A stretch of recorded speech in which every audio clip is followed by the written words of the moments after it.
Hi, everybody, and welcome to another edition of the Southern Fried Podcast, a production of the Arkansas Democrat Gazette.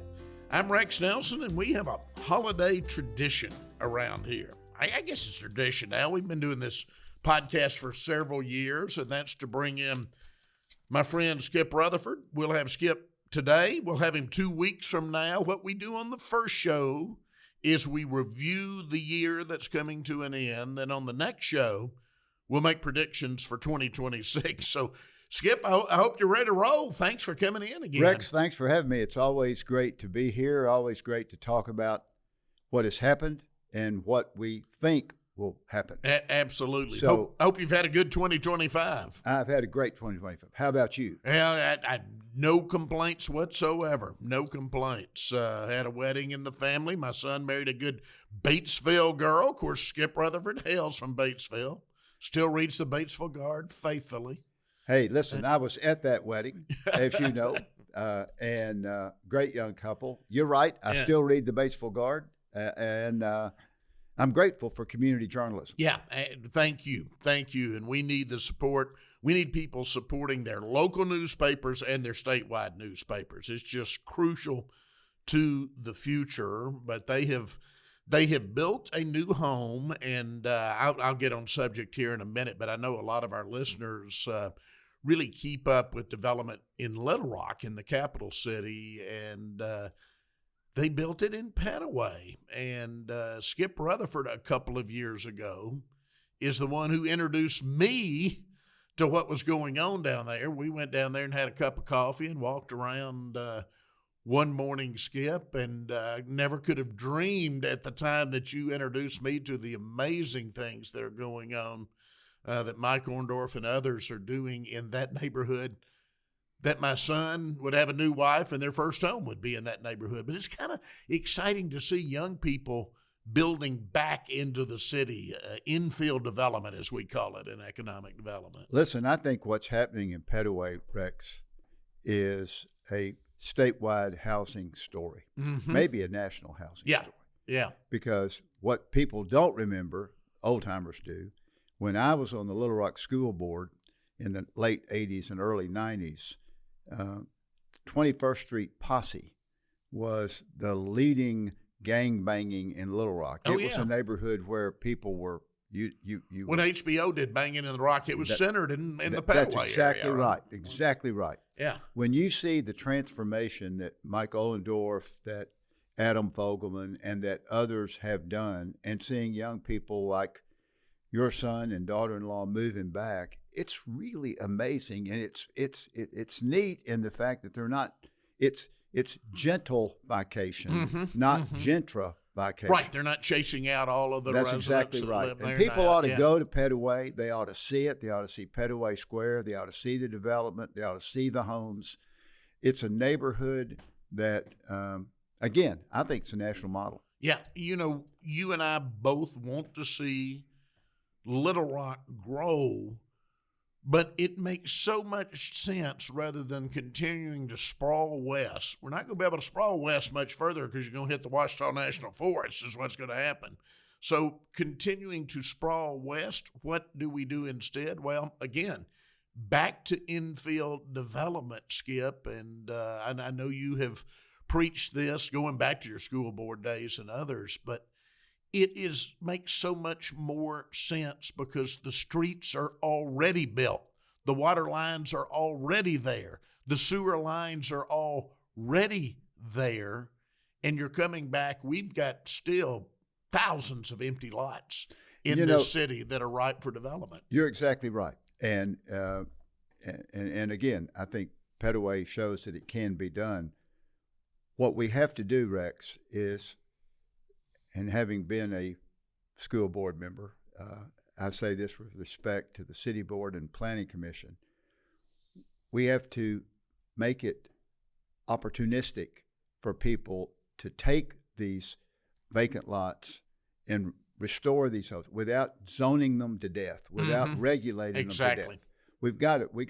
There needs to be maybe a different pattern in areas of infill than there are, in Chenal or in the Heights or in places like that where the affluent live. what I love to see about Petaway is the mixed use, a coffee shop, a bookstore, a bookstore. even, yeah. I mean, it is unthinkable. A craft brewery. Yeah, Yeah. yeah. When I was on the school board, to think that something like that could happen, it's just amazing. But cities need to not be; they need to be partners in this. And yes, maybe there needs to be very different zoning and parking and other things, because that's the way we're going to rebuild the city. Mm-hmm. It's from the inside out, not by sprawl.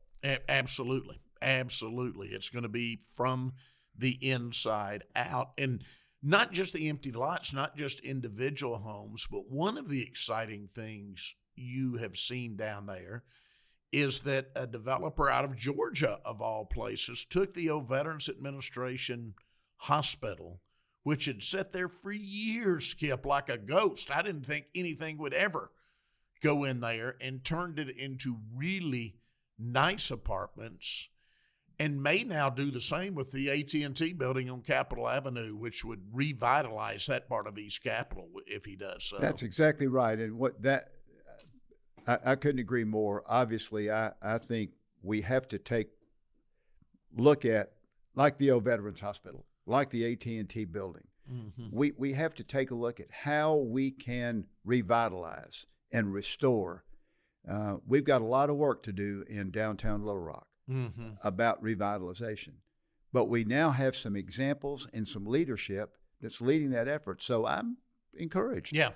I'll stick to Little Rock in our year-end review, and then I'll move it to some broader statewide issues and some other parts of the state. But let's stick to Little Rock.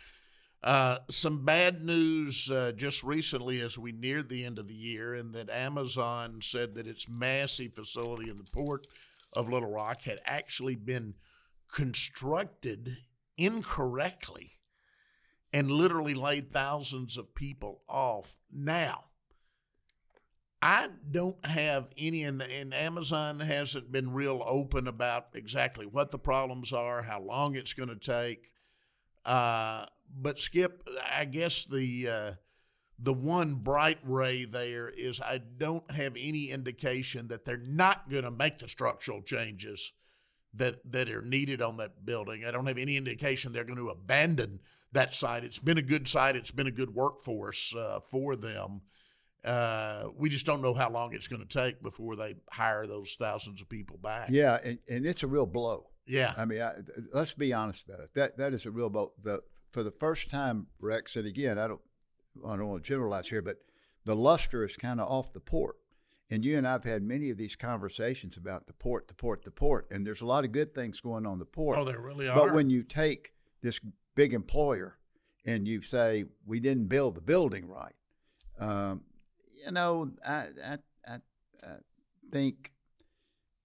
think there's more, needs to be more explaining here. I hope we get more answers. I hope we get what's being done. More answers, but it's concerning because if those jobs don't come back, that's a serious blow. Yeah. But again, what it has led to, and we did continue to see a string of good announcements, is really putting Little Rock in Central Arkansas on the map as a distribution hub and a manufacturing hub. And so we continue, Skip, to see a lot of good announcements in that realm as people like Brian Day, Jay Chesser, Jack Thomas, that crew. I mean, I think you and I both agree, we've got a wonderful economic development team working together between the port, the Little Rock Chamber, the city of Little Rock right now. I agree with that. I think that's right. I think my only concern is that this Amazon thing, was it just a building? I mean, really? Yeah. And I think it's concerning. Now, do I believe in a great economic team? You bet. I think Brian Day's done a spectacular job. Jay's done a good job. Jack's done a good job. There's no doubt that we have enormous talent. But I hope we get more answers. Yeah, me too. We do need more answers.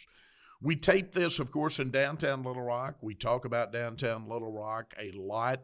2025 was a year that we saw right down the street from where we're taping here in the Democrat Gazette building at the corner of Capitol and Scott. A block away, the $35 million Boyle Building renovation open. It's spectacular.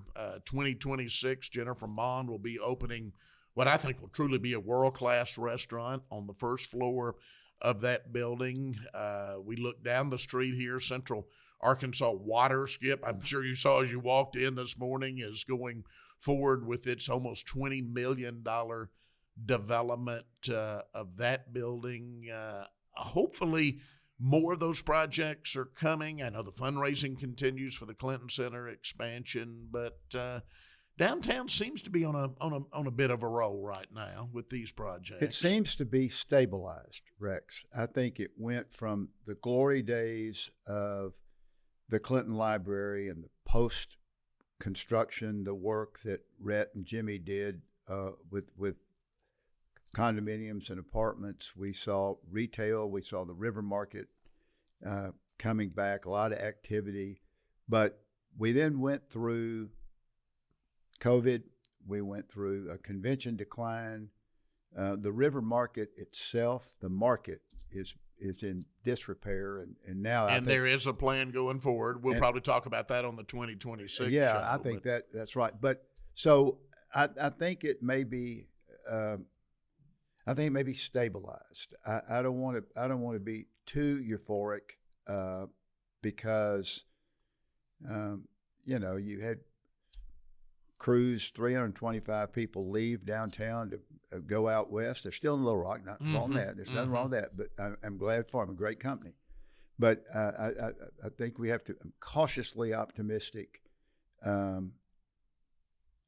we still got a lot of work to do. Oh, yeah. And I guess the good thing is there again are good people going to work. And I mentioned the River Market. I mean, there is a plan. There's still work to do on it to get it finalized. But in essence, what you have is the city of Little Rock would put in $10 million. The Little Rock Convention and Visitors Bureau would put in $10 million. And then a private company out of St. Louis that has operated what apparently is a highly successful food hall in St. Louis would put in $5 million and operate that. And if done correctly, Skip, I do think that could be a game changer for the whole River Market district, and we would quickly see those vacancies that we see down there now fill up if that project's done correctly. You're exactly right. And two things when you think back to how it all got started and what I call the glory days of the Clinton Library opening and all that. Mm-hmm.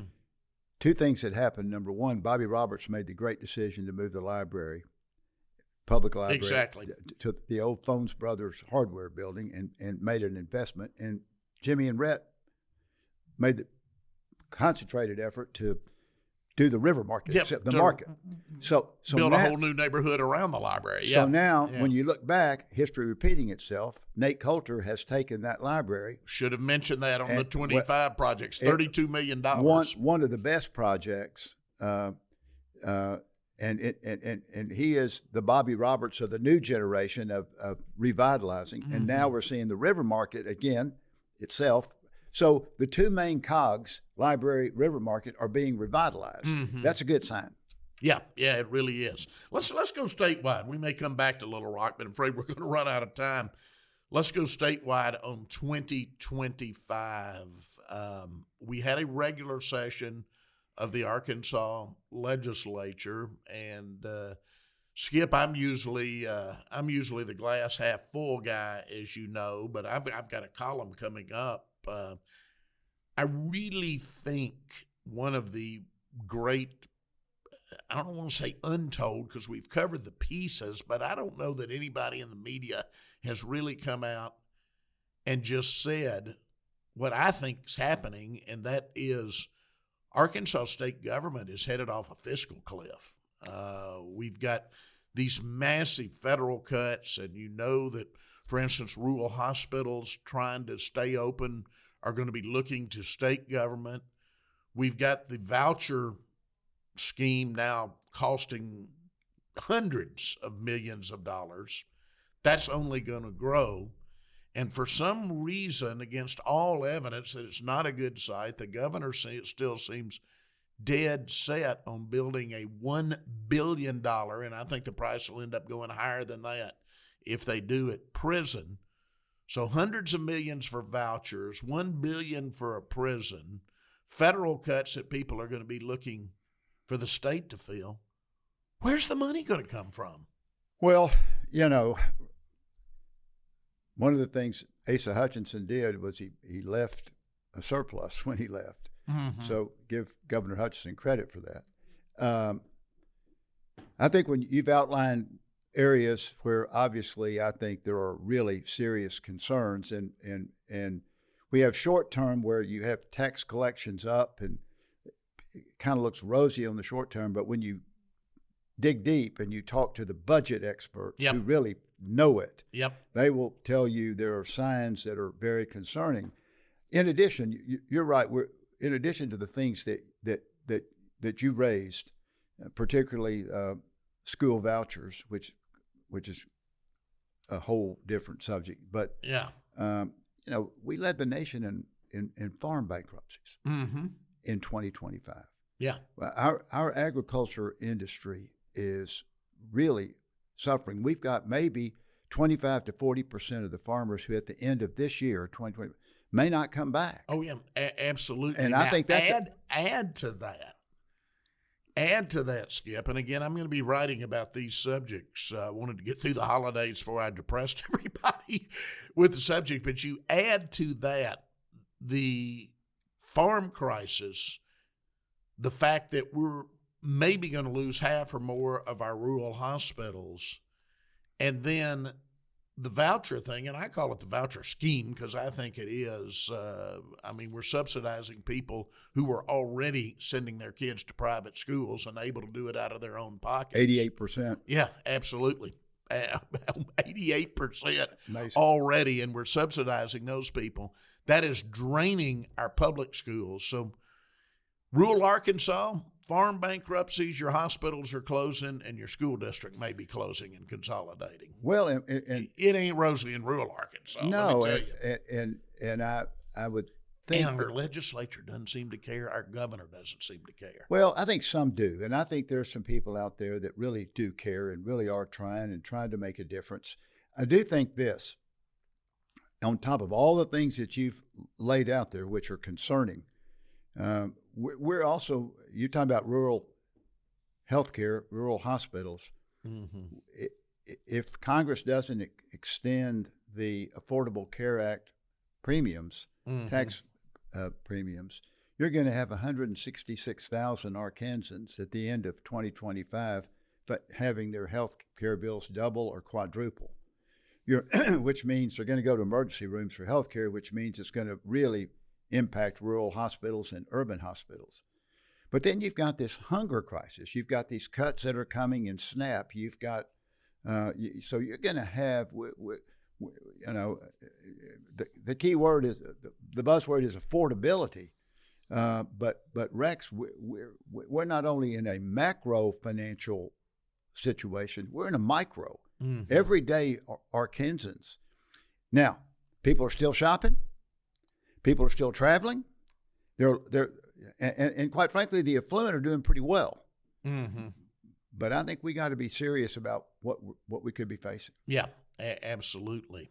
So 2025 in review, which is what we are doing.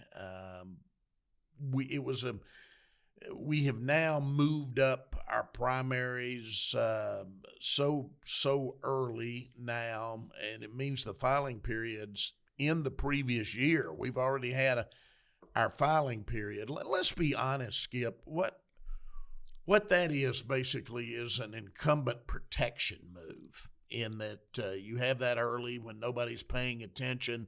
The filing period is so early now. Nobody's thinking about elections next year. And indeed, that's kind of what we saw. We saw, for instance, most of the statewide offices go unopposed now. And I just I just don't think that's healthy for Arkansas not to have competition. Well, we've gone from a one-party Democratic state to a one-party Republican. Absolutely. I was telling somebody the other day, I said, Skip, I became, and you know this, I became active as a young man. That's been a while now, since I was a young man, but in Republican politics, clearly because I believe firmly that this state badly needed two-party competition. That's where I got my start. If I were in my 20s now, I might be down there beating on the door of the Arkansas Democratic Party or the Libertarian Party or somebody say we got to have some competition in our state. When I was a teenager, I was involved in the Young Arkansans for Rockefeller. Yeah, there you go.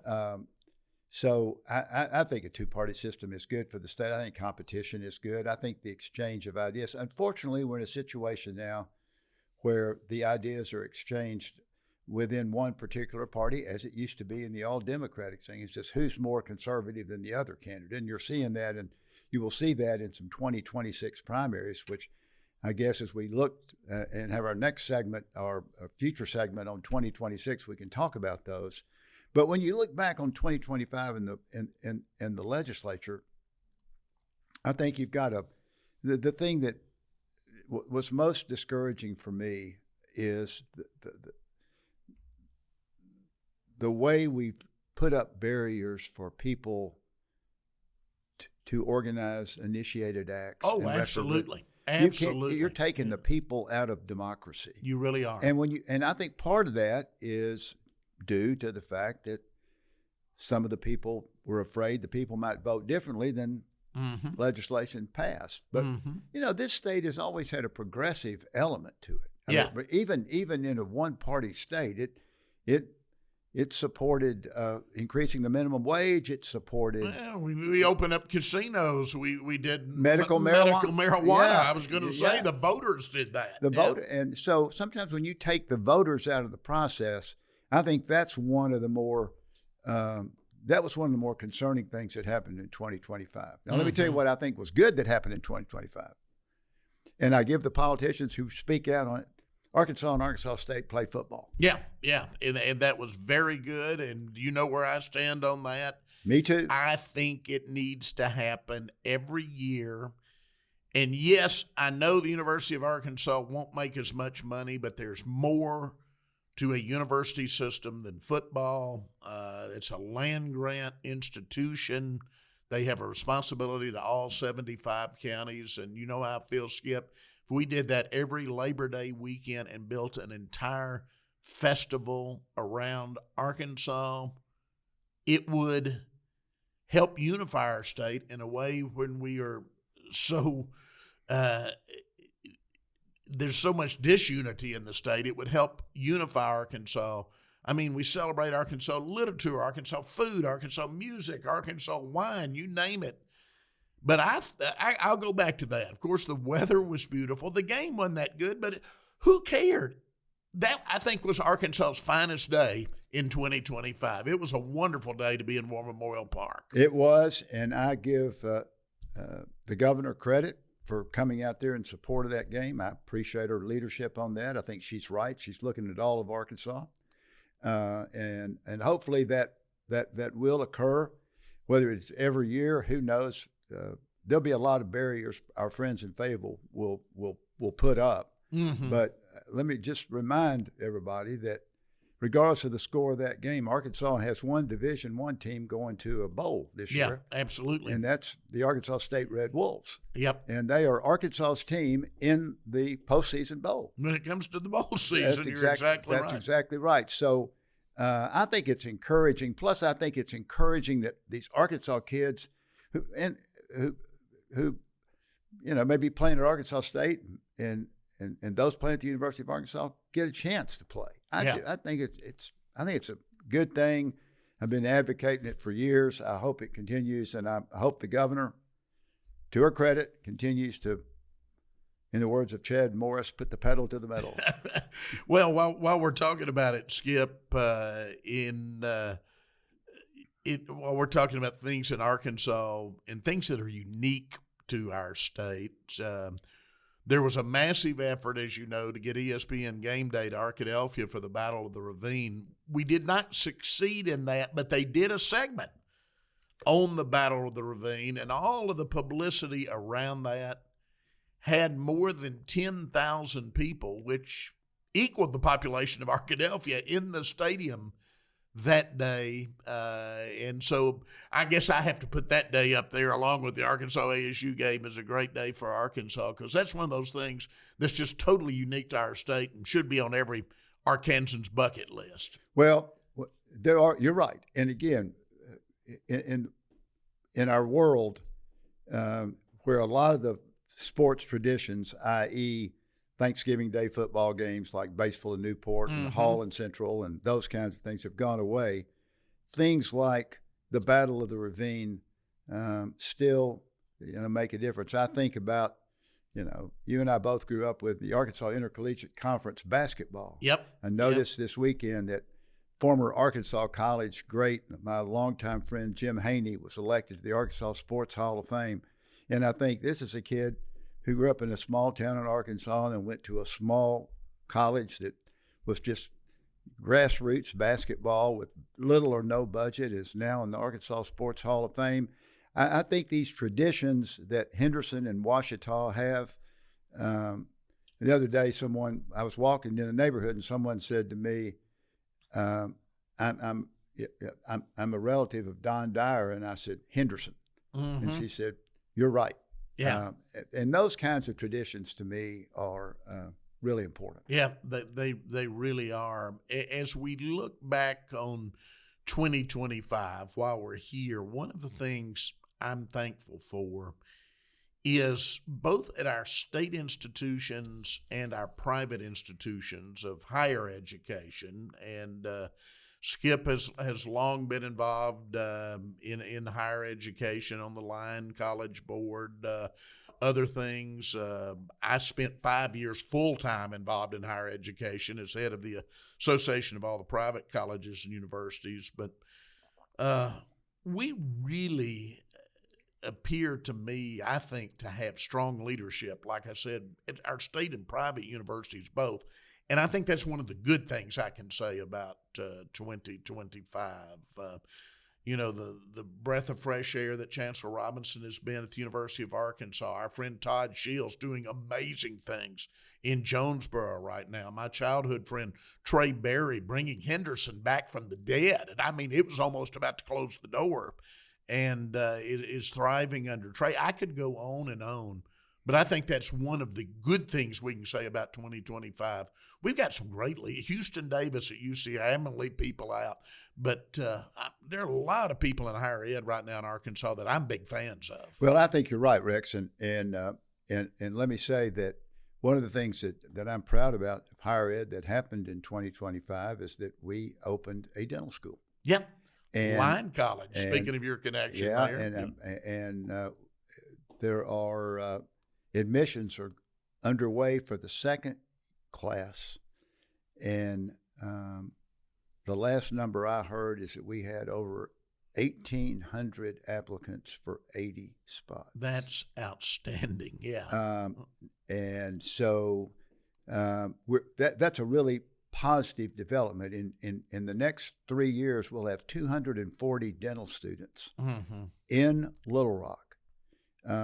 And that will continue. That school will grow, but there will at least be a minimum of 240 students, which should change the trajectory of public health in Arkansas. Oh, absolutely. It absolutely will. But I'm really proud of that, and I think we should be proud of a dental school. When you talk about 2025 and we talk about concerns, that's a crown jewel of 2025. Yeah. And we've only got so much time, and I'm going to leave things out. But as we tape this, speaking of institutions of higher education, just this week as we tape, the Wingate Foundation announced a $10 million gift to Hendrix College. As you know, my oldest son's a Hendrix grad, so I've got a Hendrix grad, but another of those jewels of Arkansas. And good for Hendrix. Oh, yeah, absolutely. Good for him, and thank you to the Wingate Foundation, but good for Hendrix. And then recently, in Hendrix, Line, both schools I used to represent, I also represented our private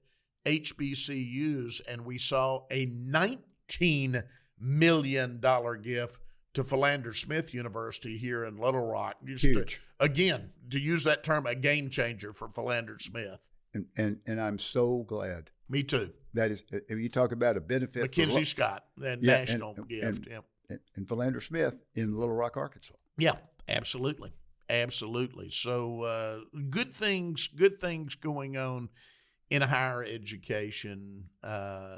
In public education, though, and we'll close with this, and I hate to close on a downer, but again, I don't think the voucher thing is sustainable financially for this state, Skip. It really, really concerns me what it's going to do to especially our rural school districts out there as we continue to drain them of state support in order to offer these subsidies to people.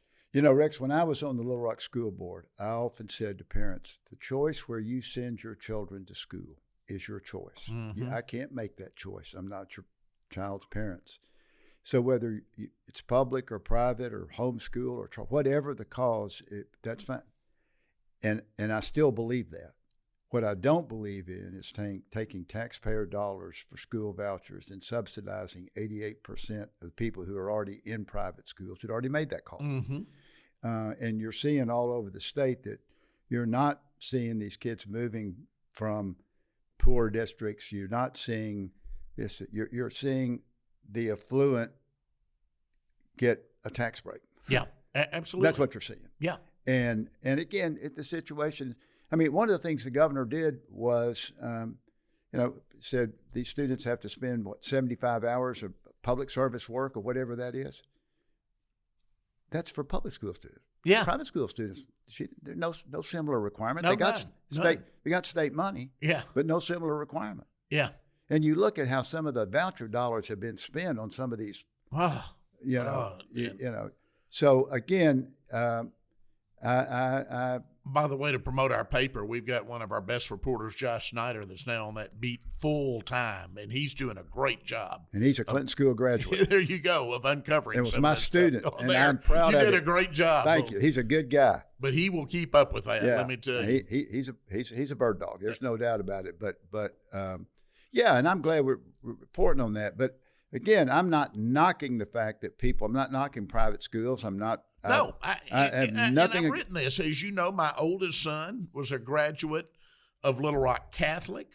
My youngest son was a graduate of what's now Baptist Prep. They went pre-K through 8 to Holy Souls. Their whole time was in the private schools. Melissa and I decided that was best for our boys. We happily paid 100% of that, cut back in other areas. I happily paid my property taxes for public schools because I'm a product of the public schools and think I got a good education in the public schools. I never expected, never wanted a government subsidy. Well, and again, I think it's just not good public policy. Mm-mm. Not at all. And I think we'll come back for some predictions on that when we do our next show in a couple of weeks because, again, I think Arkansas, this and other things, state government is headed off the fiscal cliff and nobody seems to be paying attention. You know, one other thing that happened in 2025, Rex, is that we had 60 tornadoes in Arkansas. Wow. We had a major damage. And FEMA cut back on its funds. A lot of small towns. I give a lot of credit. If you one of our people we really like is the talented young mayor of Cave City, absolutely, Jonas Anderson, who I think one of has, our best mayors. I think he's got a great statewide political future too. Yep. By the way, yep. But what he's done in trying to rebuild that community without a lot of federal assistance, pretty amazing. Yeah. Absolutely. Skip, we're out of time on this show, but we'll have you back in a couple of weeks. We're going to make all of those predictions for 2026. I'll see you in 2 weeks. All right. Thanks, everybody, for joining us for another edition of the Southern Fried Podcast, a production of the Arkansas Democrat Gazette.